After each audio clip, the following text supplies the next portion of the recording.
Alright, we will get started now. Good morning everyone and thank you for joining the webinar today on Embracing ICT Outside the Box. My name is Christine and I'm from Connecting Up, and today I have Dan Blunden with me from United Synergies who will be presenting the webinar to you. Before we go to Dan, just a couple of housekeeping notes for you this is your first webinar, and if you have any questions throughout the webinar, please type them in the question box and we will address them towards the end of the presentation. But anytime you have them, just pop them over and we will address them afterwards. If you can, we will also be recording this webinar, so we will send you a link to access the recording afterwards, along with the slides and some additional notes that you can refer back to later on.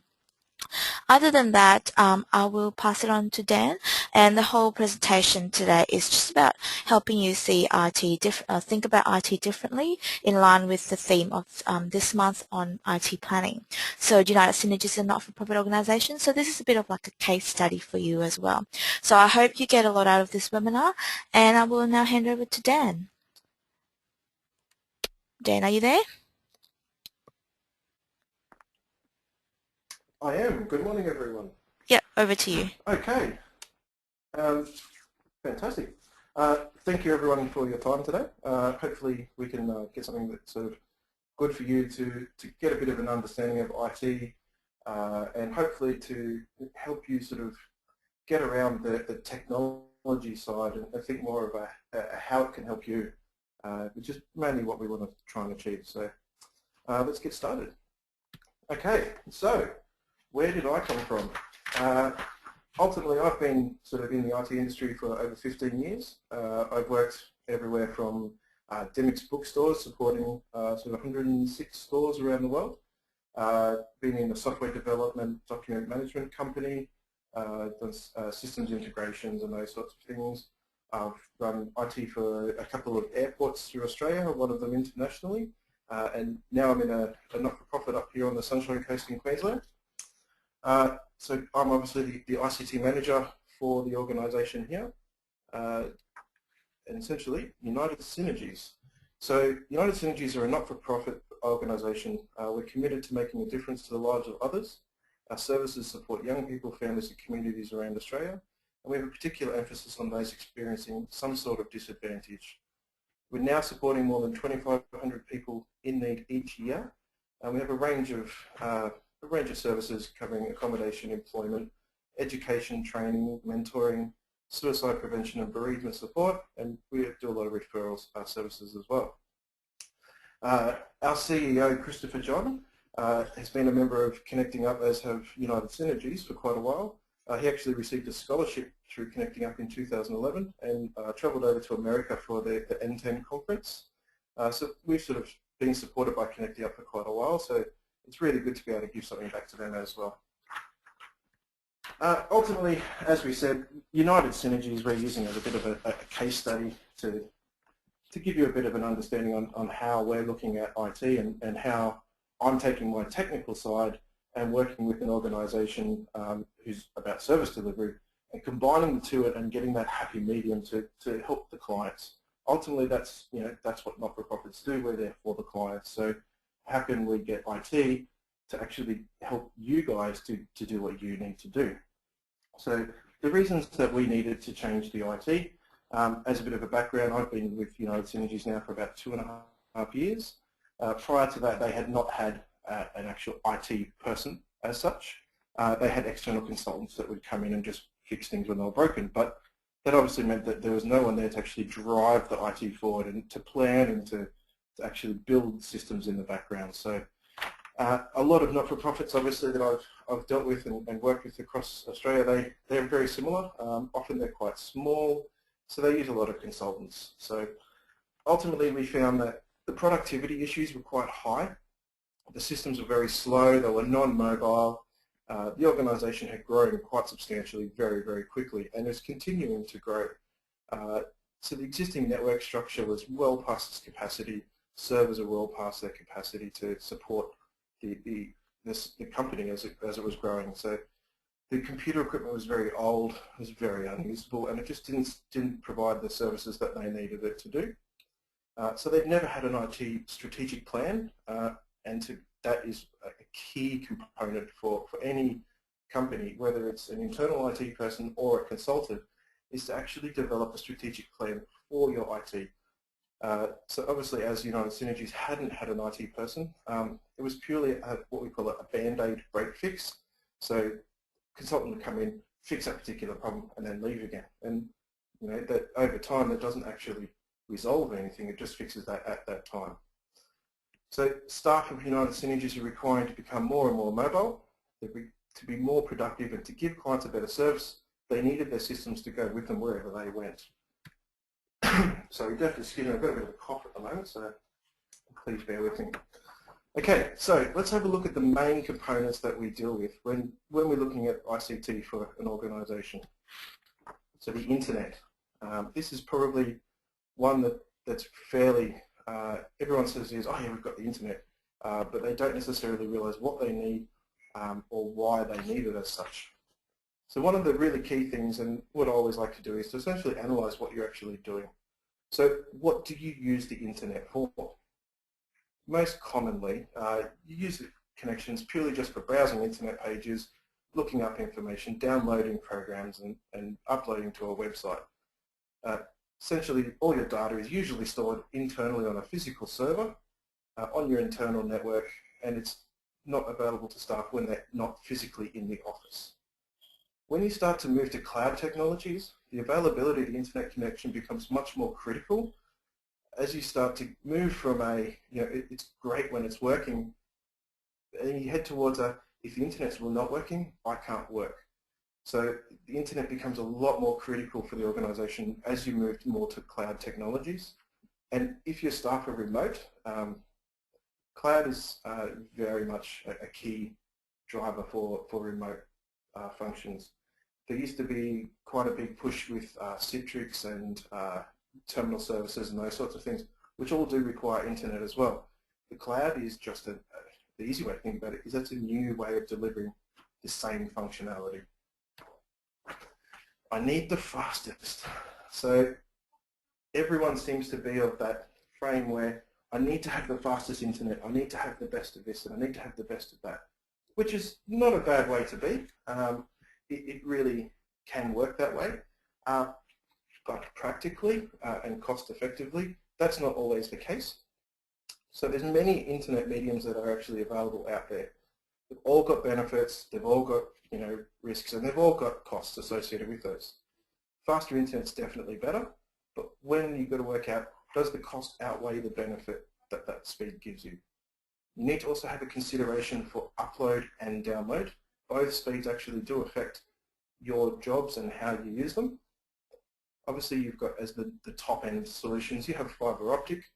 That's your high-end solution that's delivered. It's got high-speed capabilities. It very, very rarely has outages.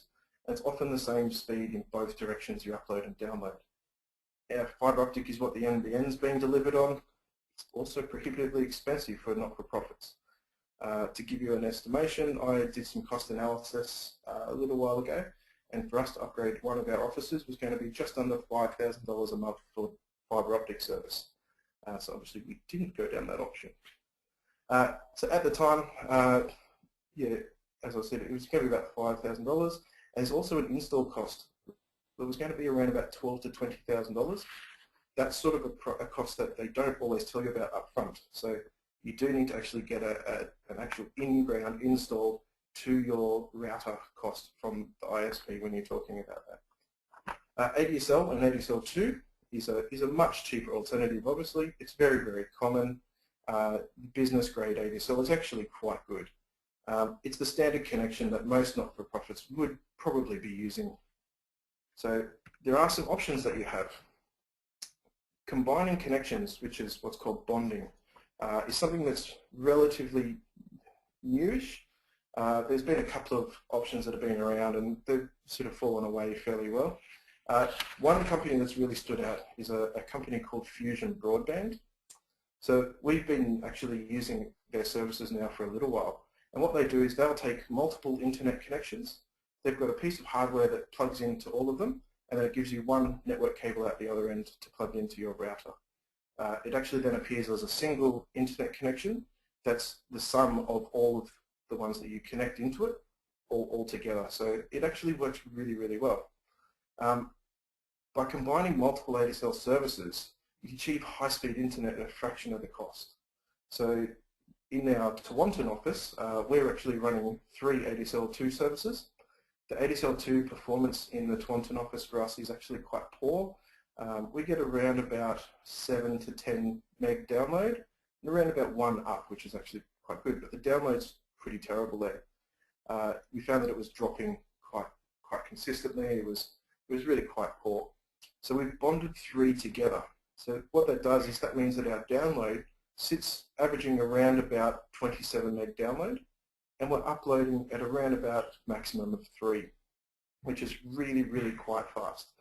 It also combines our monthly data allowance. So instead of 100 gig a month, we now have 300 because we've bonded 3 of those together. It works out that it's around $400 per month for all 3 connections plus the bonding for that speeds. If we compare them to the Telstra solutions, as I did at the time that we were talking about, they had a BDSL service, which is a synchronous up and down of 2 meg, and that was $1,093 per month. To go to a fibre connection, which is 4 meg, was $4,090 a month, and that's only 100 gig a month data allowance for the both of them.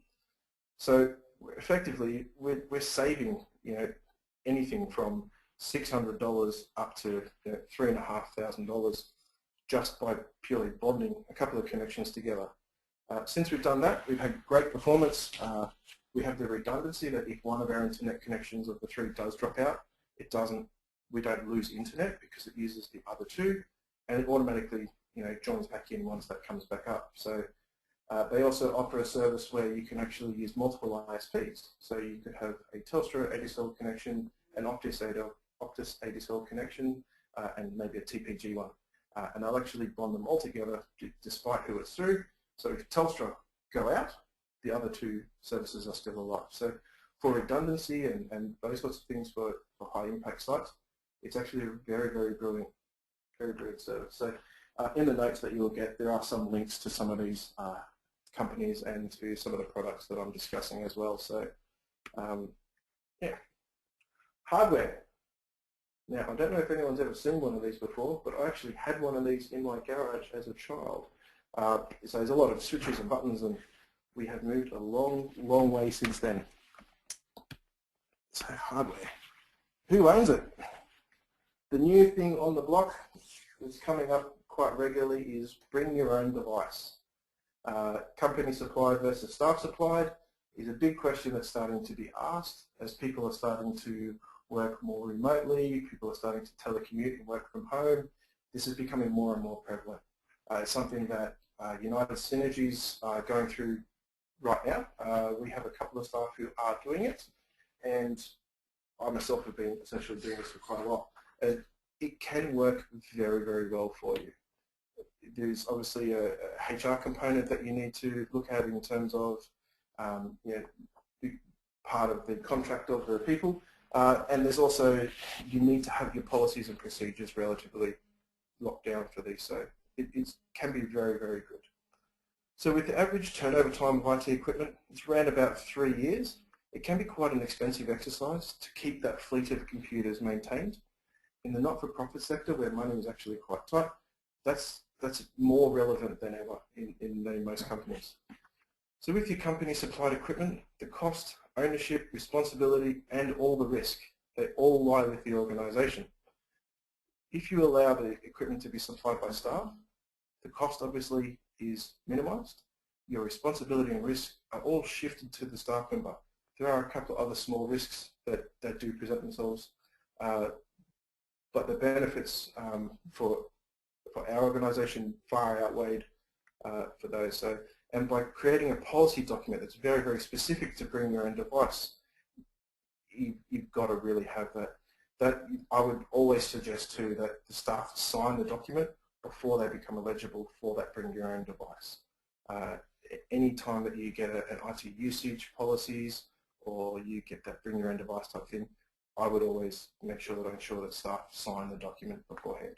That's then stored with HR, and it reduces the risk for the organisation. So this is a lovely little term that I've sort of had for a little while. The functional funk is that cross between the old school technology that's very functional. So here's your work computer. It works, it does what it has to do.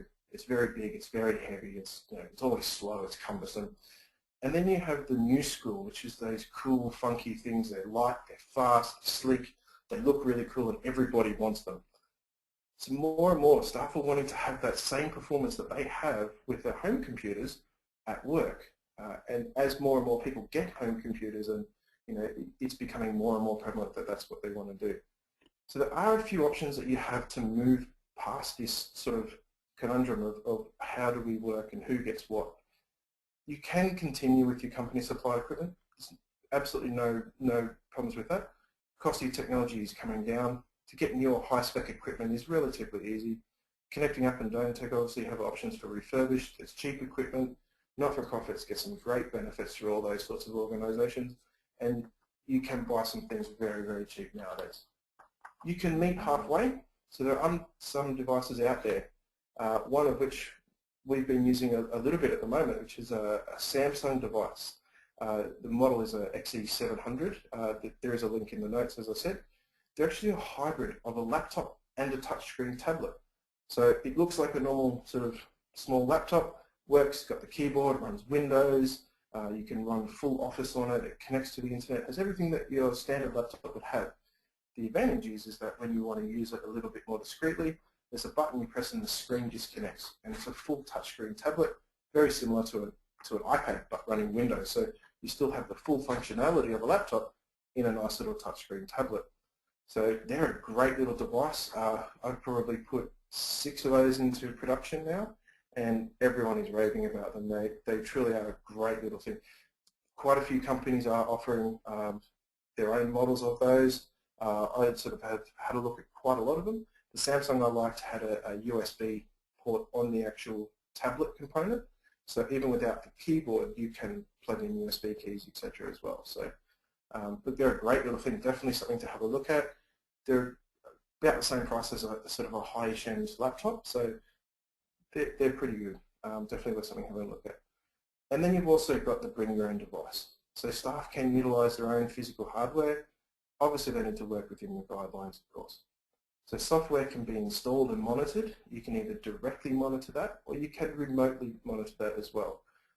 One software package that we use is Microsoft Intune.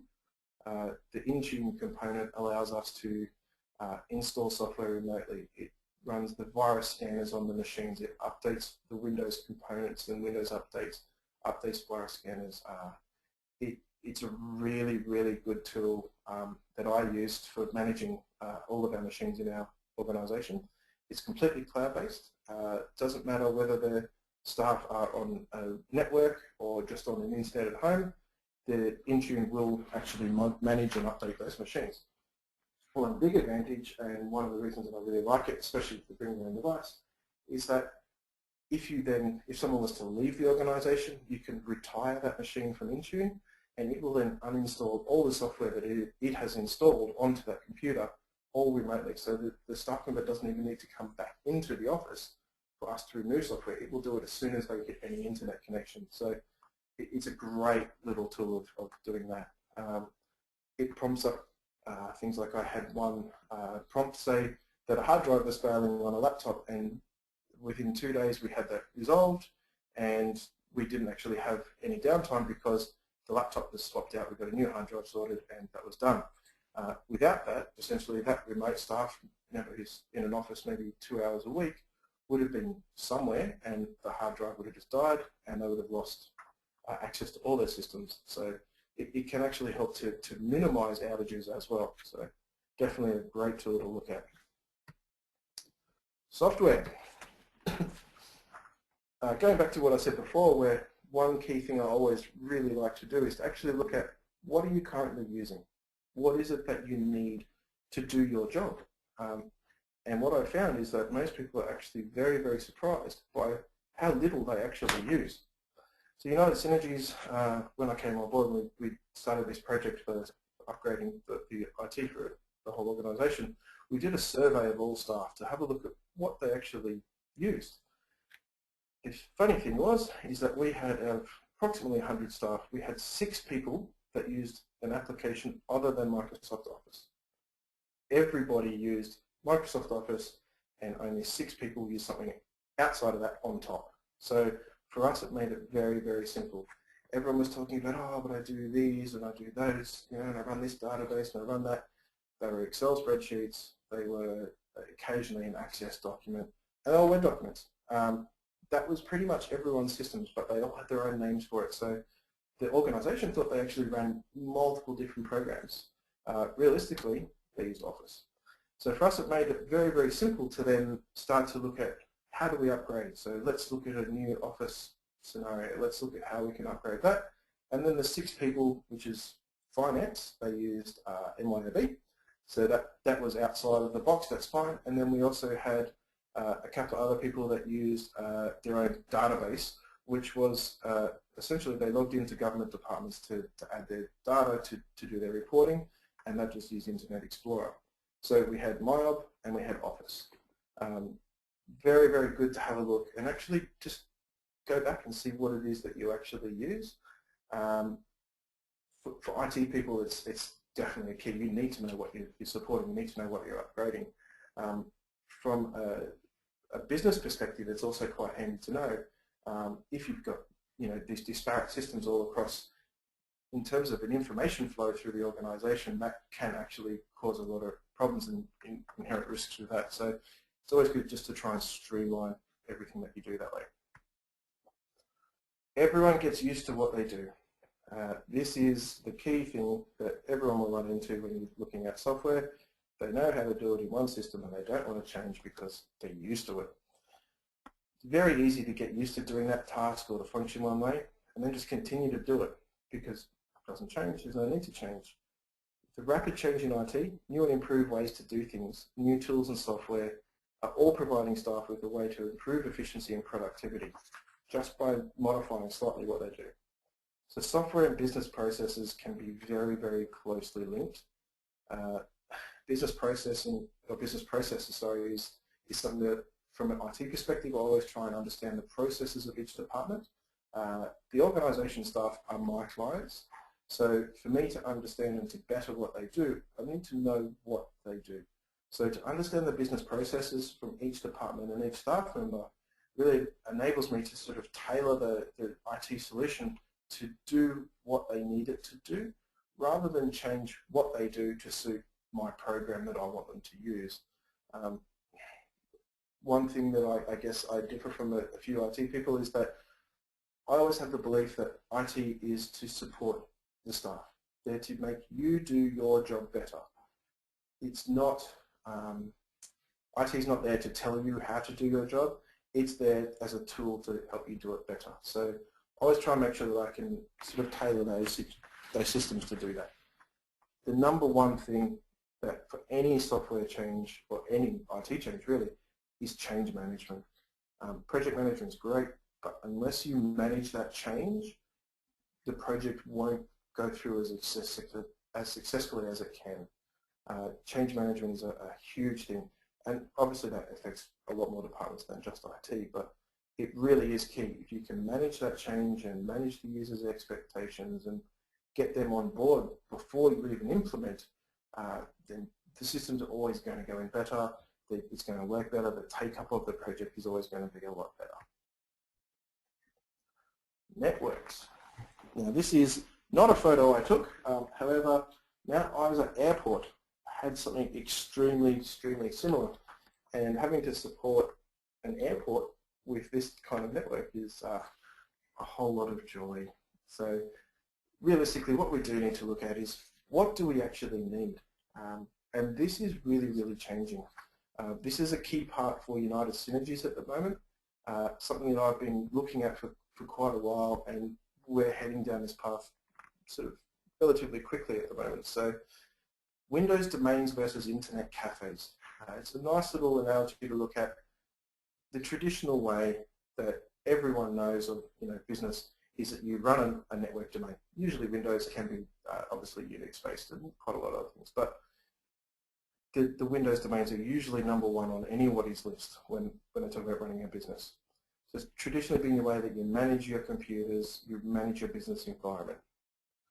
With the changes of not-for-profit organisations and how they're operating and the amount of remote workers that we're now seeing, Windows domain doesn't necessarily offer all the benefits that it used to. And in some instances, it can actually provide no benefits whatsoever. So by moving to a notion of the business operating as an internet cafe for their staff, it's relatively new. It's becoming, as staff become more and more mobile, it's starting to really drive this.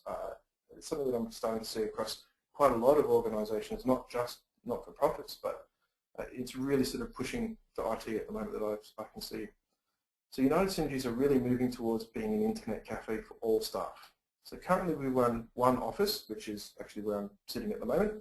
So we run purely an internet connection for staff, and we have some external parties that collaborate with us, running the local headspace on the Sunshine Coast here. So there's some GPs and some psychologists, etc. And we're just purely running an internet connection. We're running two ADSL connections bonded together, so it gives us quite a decent connection here.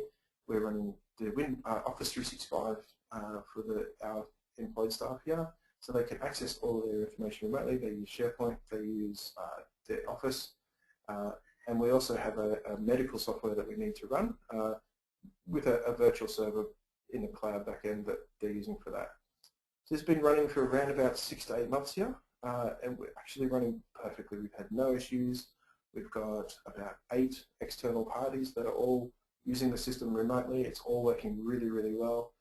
The staff seem quite happy with how it's all working.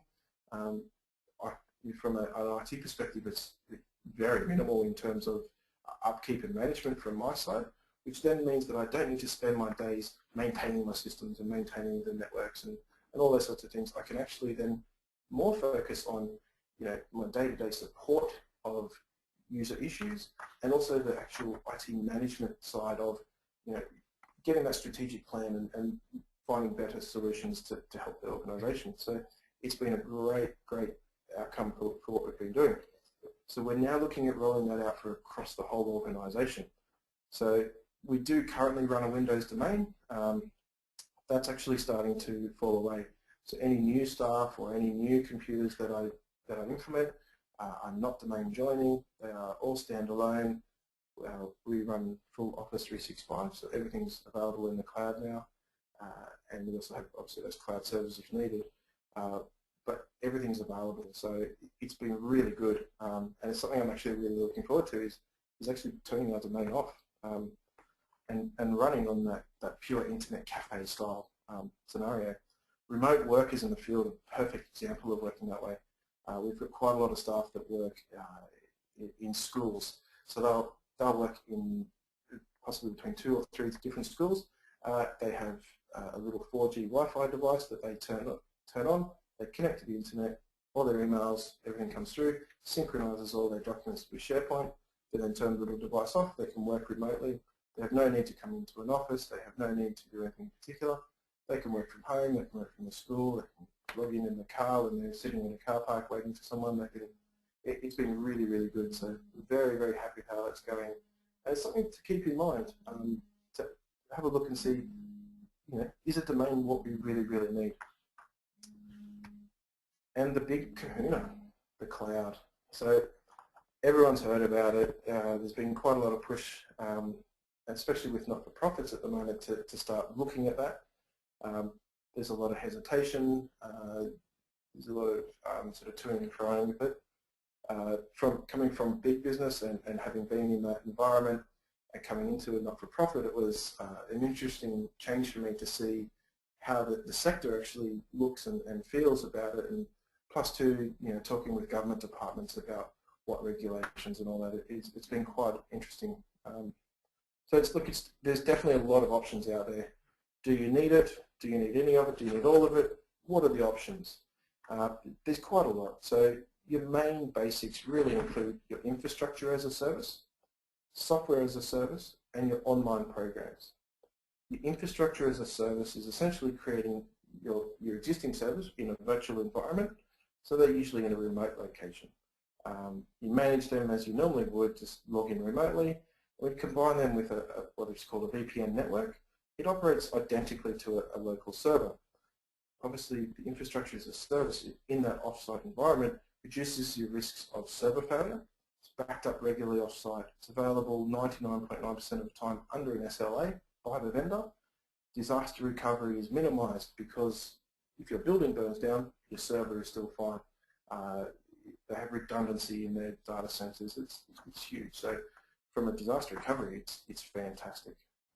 Your software as a service, that's the software that can be delivered to your computer as it's required, and it's under a license agreement based normally.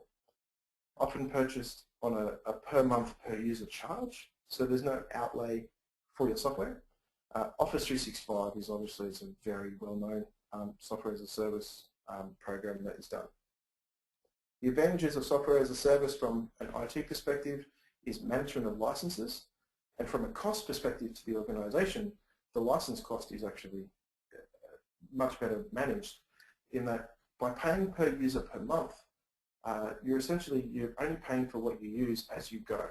So over time, and not-for-profits, especially government-funded ones, are really, this is a key component in that you may grow, you might have 20 staff today, and in 3 weeks you have 30, and then in 3 months you get another 10, and 4 months after that you might lose some funding and actually lose 10 staff.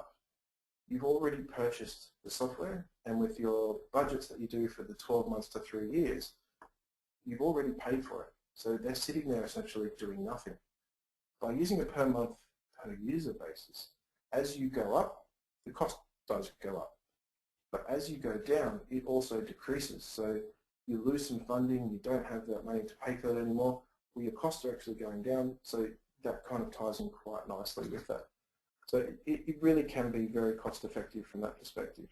It also takes your costs from the CapEx and moves it into your operational expense. So it works quite nicely for your finance that way. So your online programs, so they're your website-based programs, databases, that you go to a website and you log in. So United Synergies are currently migrating to a Roster Live, which is an online rostering, timesheets and HR system. You can also use things like online CRMs, your web databases, all those kinds of things are all good examples of your online program. Now they're obviously hosted externally by the company, and that's you log into their systems. So that's a little bit different to your software as a service. So your cloud migrations can be staged. I actually would recommend that you do. By migrating your system slowly, you do minimise the impact to your staff, and you allow for a much more streamlined conversion. Also allows you to control your change management a lot tighter, and that really is a key point of that change management. It is really the key to any IT project. So when United Synergies moved to cloud, we did stage it. We migrated across to Office 365 for our emails and Office licensing.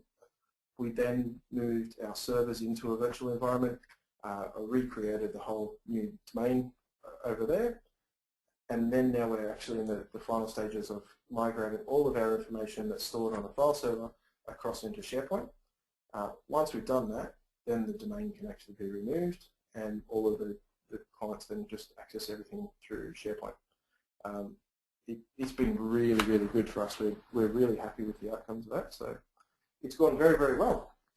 And the mobile staff are pretty much the driving force behind a lot of this. It really is a change. I've seen more mobile staff in the not-for-profit sector than I have in any other organisation that I've worked on.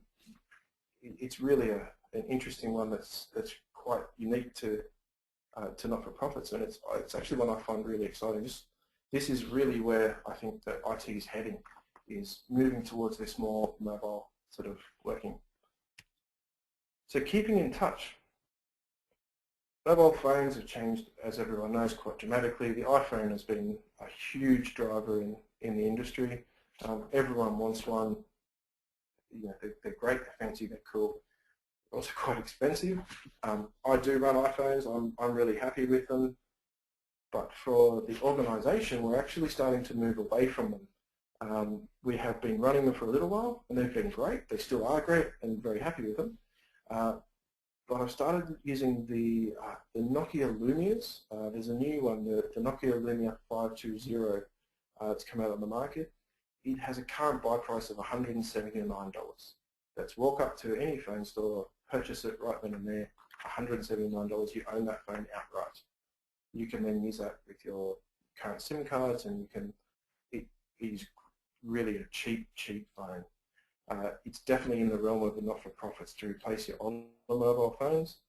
Standard mobile phones nowadays, such as the Nokia Asha 300, they're all around the $80 to $100 mark, so the price difference is really not that big. Definitely negligible for the benefits that you can get. The Nokia Lumia 520, and if you're using Office 365, it really does tie together very, very well.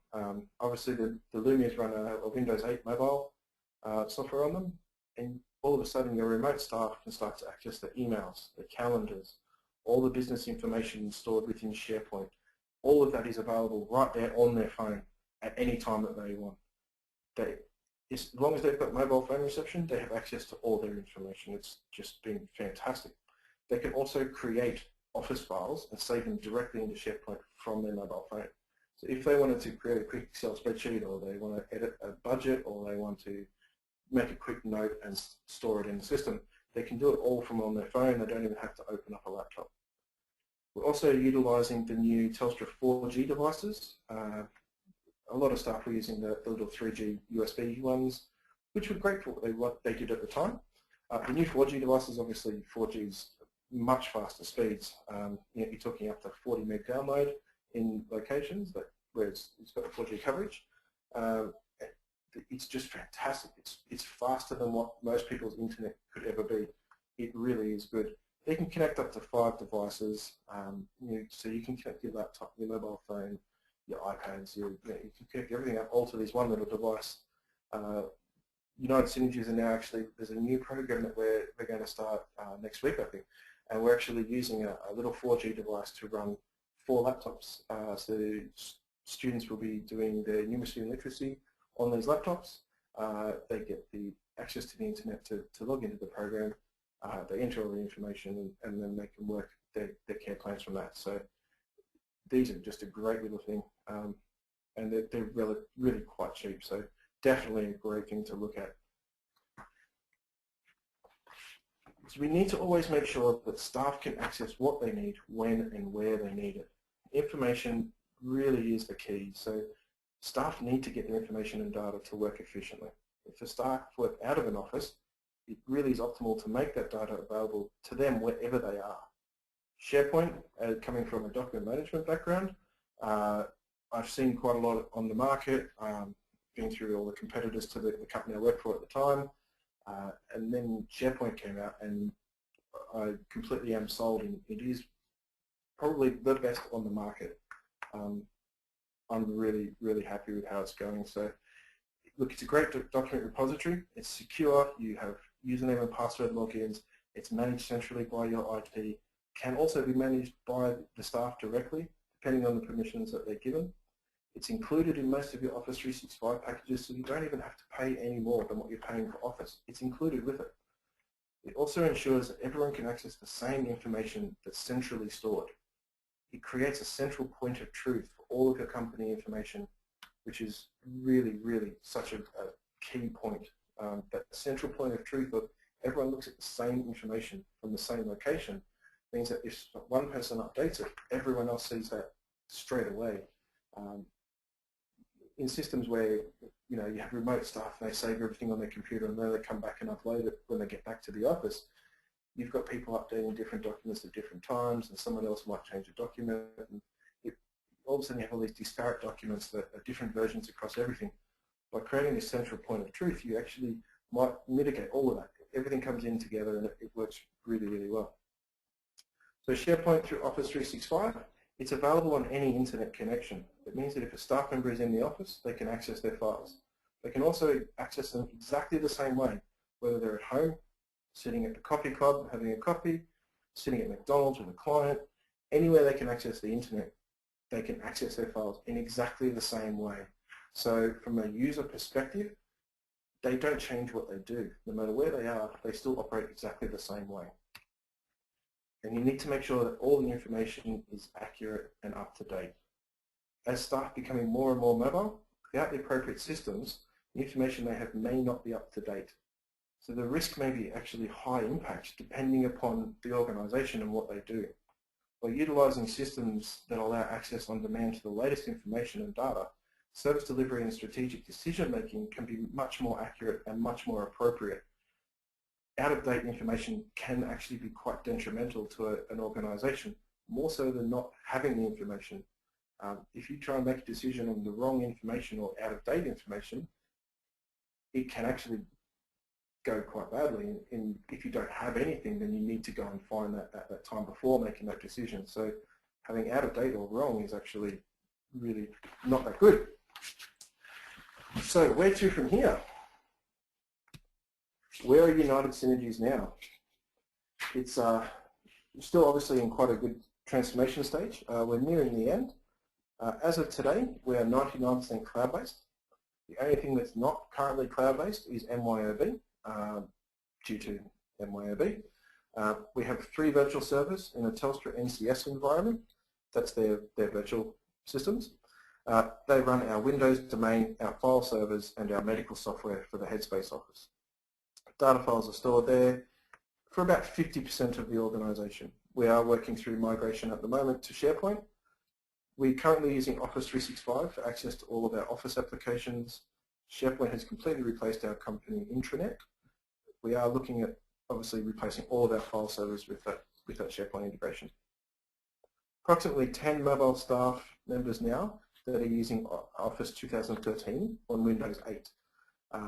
This actually has some really cool features such as SkyDrive Pro. For anyone who has used Dropbox, they'll know that you have your files on the local machine and it synchronizes to a common folder on the cloud. SkyDrive Pro essentially is Dropbox for SharePoint. So it synchronizes all of your SharePoint files from the back end to your local machine. That makes your data files available to you anytime. You don't actually even need to be connected to the internet. So what that means is that I can be sitting at home doing some work, save all my files, and it synchronizes through my home internet connection. I can then turn my computer off, go out to see a client, and they may want to know some information. I can fire up the laptop, pull open their case notes, and sit there and work with them on it without having to have access to the internet. Then once I've done all of that, I may go back to the office for a couple of minutes, and it will actually then synchronize automatically back to the servers.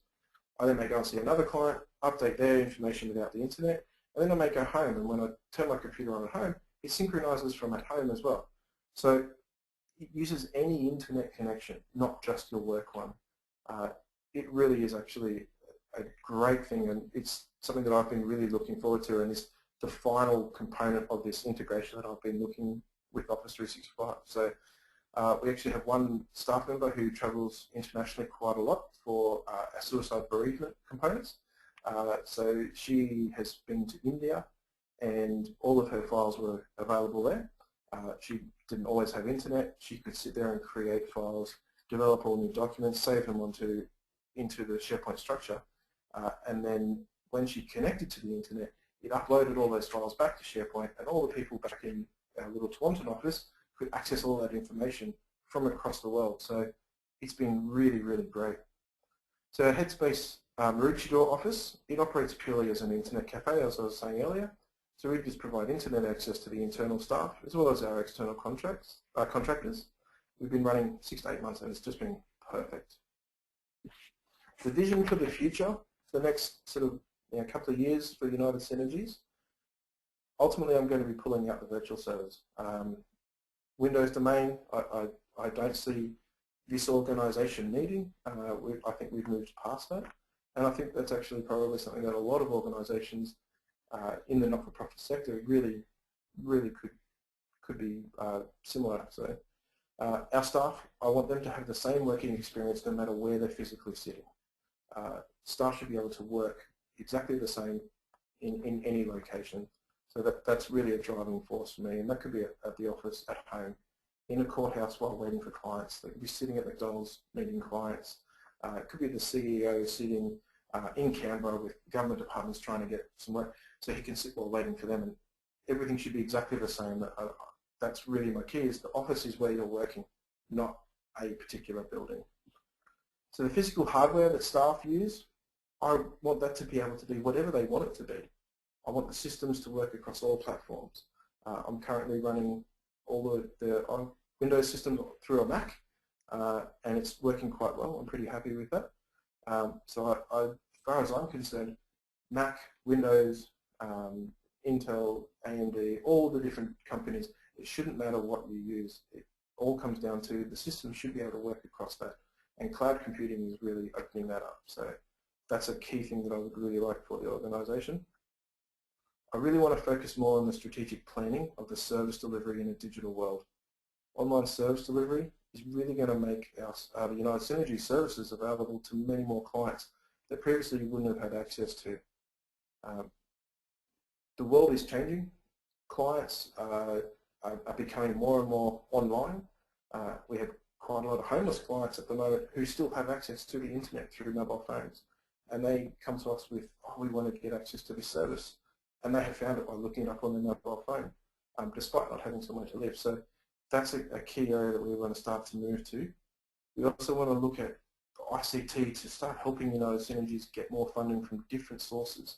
So not just government funding, but using computers and the internet to find other funding sources, which for the not-for-profit sector in Australia is actually a really huge thing at the moment. So as we go forward, it's going to be more and more so. And the one big thing that United Synergies really want to look to do is to actually provide the tools to record, manage and report on the impact that our services are actually having, the impact that we're having on our clients, the impact we're having in the community, and the impact that we're providing to the government departments. And the IT can really, really push that, and without it, it makes it very, very hard. So that's kind of our real big visions from a strategic point of view of where we would like to see sort of United Synergies going. So what do I hope that you guys have got out of this? Ultimately, I really want you guys to think of IT in a different manner. I'm sure there's a couple of people who are IT people in this webinar, and you guys obviously know the technical side of what I'm talking about, and hopefully I can sort of help you guys to sort of try and think about your clients' perspective and to help you guys to help them a little bit better. And for the non-IT people in the webinar, I really sort of would like you to understand that IT is there to help you. It really can be there to help you. It's not necessarily just to tell you how to do it. So I'd really like you to think about it, IT in just that different manner of, what do I need to help me do my job better? And then go out and find it. And that's the sort of the real good thing that IT can do for you. So my philosophy is really it's there to help you. The function is to make your job easier, quicker and more efficient. ICT should support what you do. You shouldn't change your operations to support ICT. And hopefully you've got a little more understanding on what's possible with ICT, and maybe you've already had an idea on what you can already improve in your organisation. And please remember, not all of us IT people are nerds. We usually are, but not all of us. So look, thank you very much for your time. I hope I didn't bore you guys too much. If you do have any questions, obviously please ask, or as we've been going, we'll go through some now. Can be contacted after the fact if you've got some follow-ups or if you want a bit more information about how we did something specifically. All this information is going to be available to you after, so please, I'm happy to help whoever I can. And yeah, so thank you all for your time, and Christine, I think that's up to you. Yep, thanks, Dan. We do have a couple of questions here. Piers was asking, we had an issue recently regarding BYOD. Whose Apple ID is used to buy apps for training purposes? What would you recommend?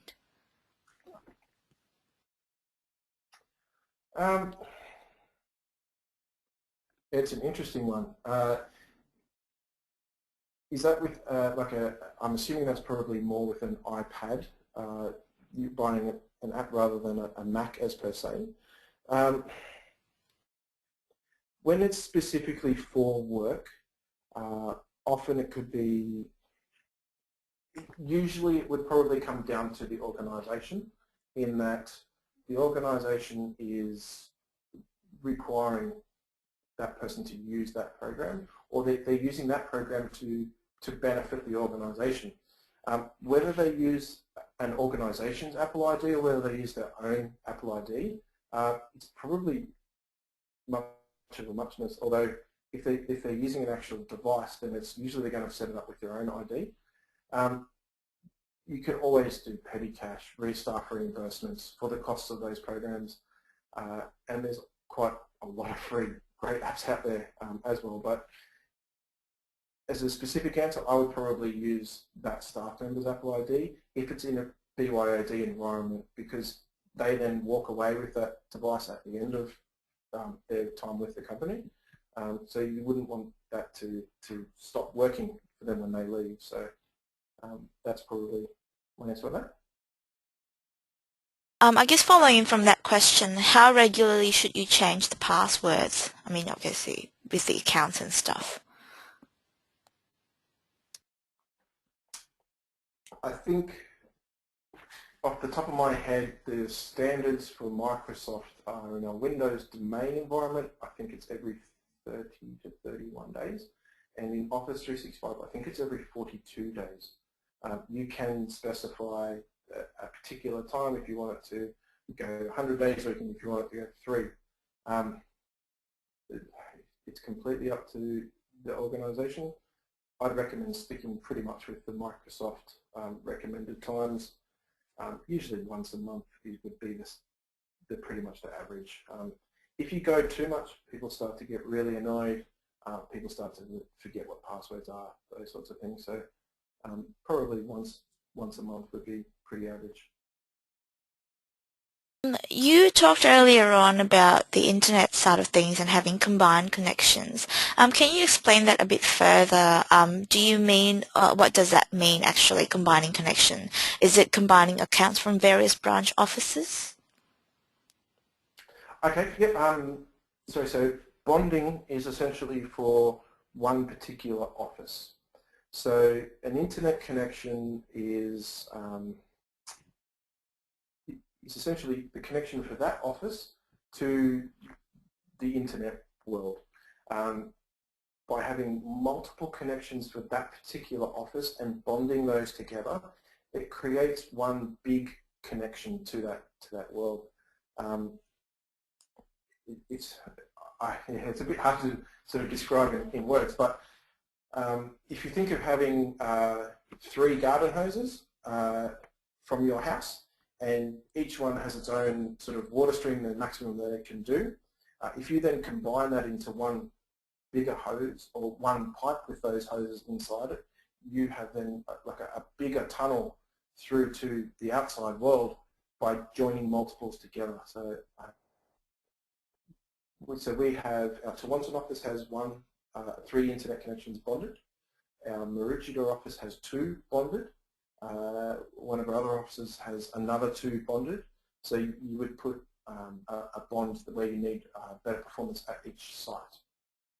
Now you can run VPN connections across all of those tunnels as well, so which we currently are doing. So our VPN runs quite fast because we're running across multiple internet connections. Does that answer the question? Thanks, Dan. Another question from Janine here. She has found that having a central point for file storage hasn't actually stopped staff from saving files to their own computers. Do you have a strategy that addresses this behavioural issue?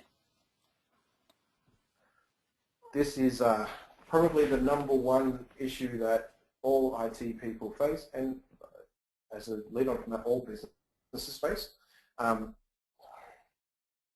To get to the point where you can stop people from saving to their machines, you really need to lock down computers to the extreme. I've worked in environments such as the international airports where the security on each machine was so incredibly tight that people were able to do only what they needed to do, and that was it. They couldn't do anything at all outside of that. And then I've also worked in environments where you sort of let them do whatever they like.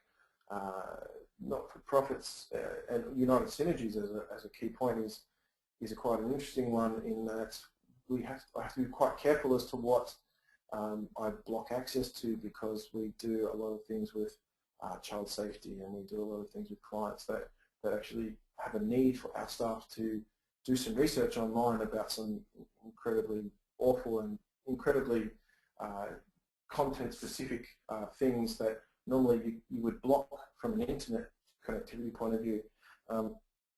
So from that, it really gets hard to how you lock that down. I don't like locking machines too much. I have been there and done that, and it really frustrates staff, and it really sort of puts them in a negative mind frame of IT. I much prefer to come from the fact of they can access things if they really wanted to, but by using that policy and getting them to sign the IT usage policies, you then have a backup for it. If they go outside what they're supposed to do, there is actually HR implications for the staff member. It's not incredibly hard to monitor. The IT people can monitor those sorts of things relatively easily. I don't like locking down, so it really can be. It's a tough call, but I'd say probably not.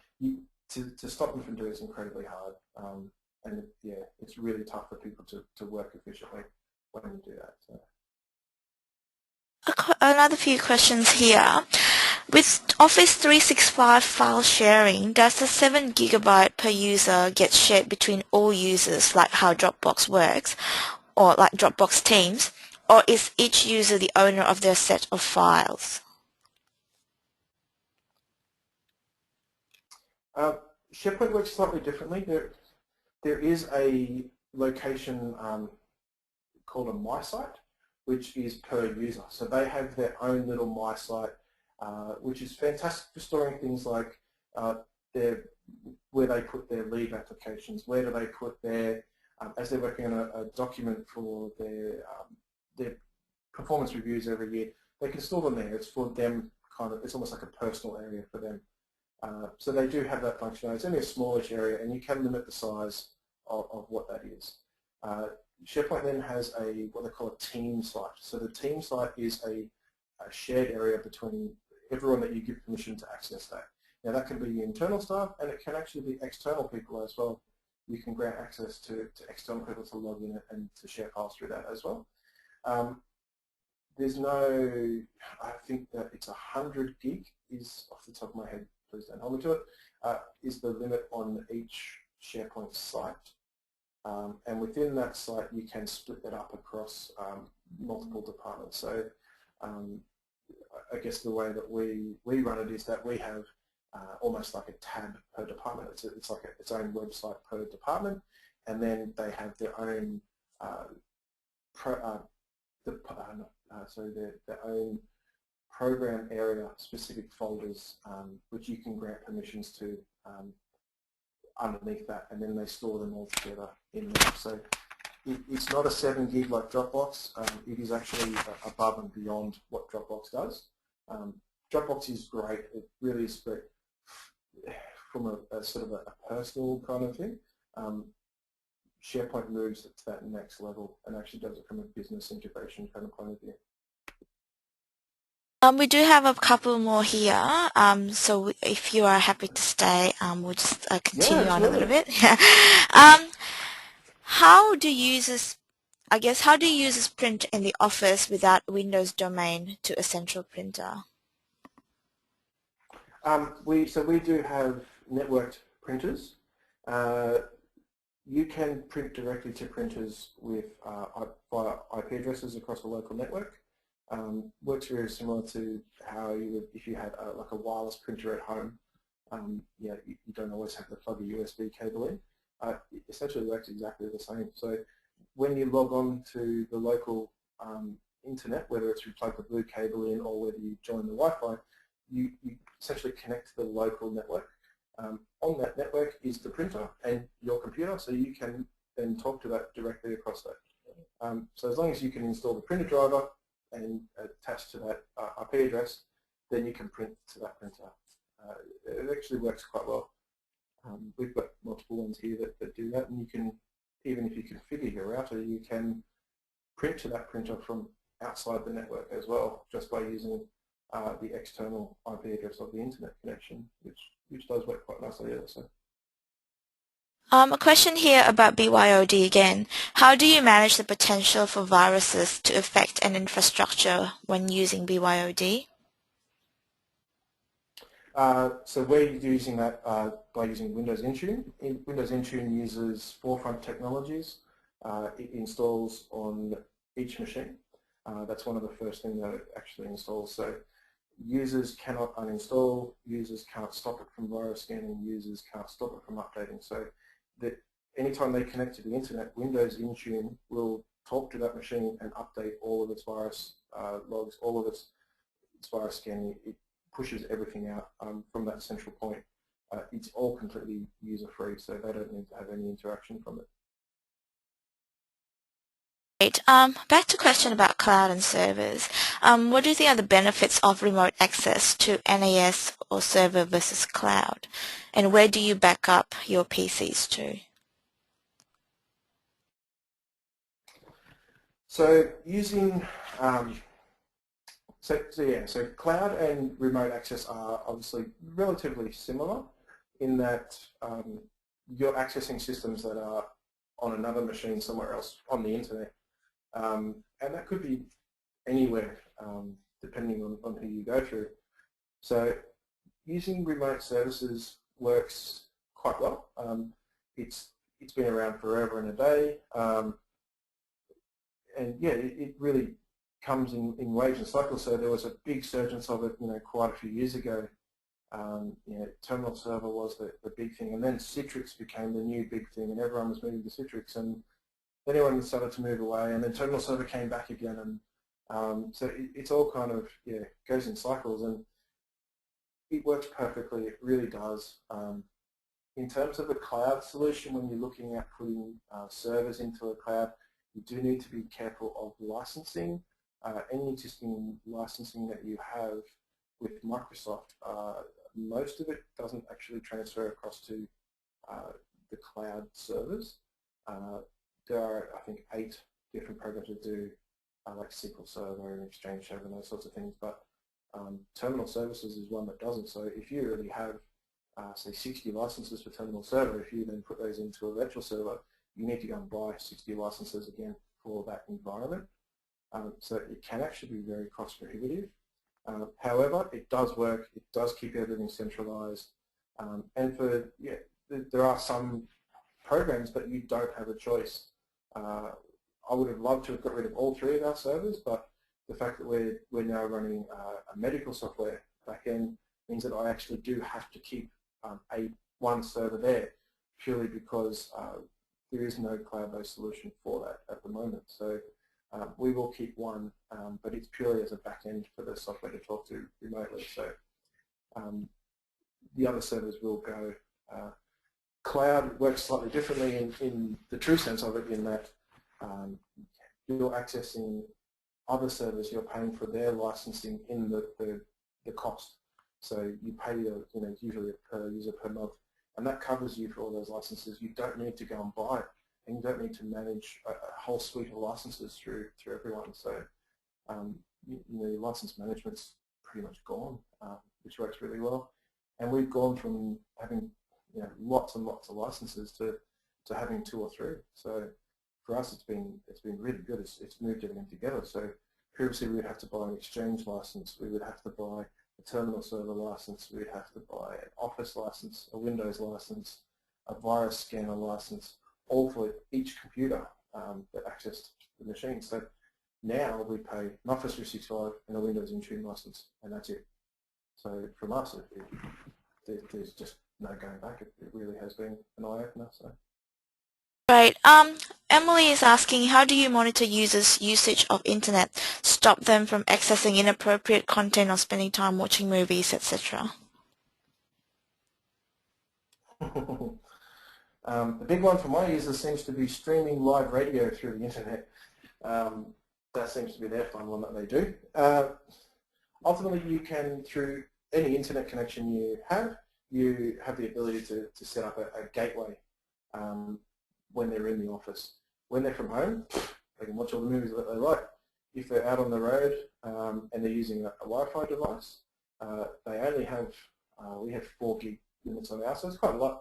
But if they use that, their department pays for it. So if all of a sudden they go from using 2 gig a month and also they use 6, well, there's going to be some questions asked, and they then have to explain that to their managers, and we can then investigate what exactly has happened. From an office, we can run. You can either do a hardware device that sits sort of behind your routers, and it then tells you what's happening, who's accessing what. If you want to lock down and block access to particular sites, you can using those devices. There's also software versions you can do utilising an old PC, little Linux boxes type thing that'll sit there, and there's also free ones which are really, really good. You can get some pretty good stuff out there. So you can absolutely do all of that. In this organisation at the moment, I'm not really looking to stop a lot of that, purely because of what United Synergies do and what they do actually require access to. We did have one program where we had students that were working, doing job seeking and looking for those sorts of things. So I did have a gateway device sitting for them to block Facebook access and YouTubes and video streaming and those sorts of things. So it's all quite easy to do, and it can be done very, very cheap. Thanks, Dan. Also, just a note here from Peter was sharing about a question earlier on about the Apple devices. So you might want to look at Apple Configurator, which is a free download from the Apple Store regarding the iOS devices. So that's just, thanks, Peter, for that note. Yes. On top of that, Peter, as well, Windows Intune does do management of iOS devices as well. So you can push stuff out with that also. Just a few more here. Can you recommend any open source products for cloud computing? Is there a bit more clarification on what exactly that they're looking at? Yes, Janine, if you can clarify what kind of what particular solution you're looking for. Before, we might just move on to the next one for now. Could you redirect the My Documents directory to a network location? You can. If you're using the SkyDrive Pro, it creates a folder on the local machine, and it synchronizes between SharePoint and that local folder. So you can actually definitely point your My Documents folder into that location so that when they connect to the internet, it would sync back to SharePoint. Just the last question here. Would you recommend a hardware firewall between the network and the router in relation to remote access?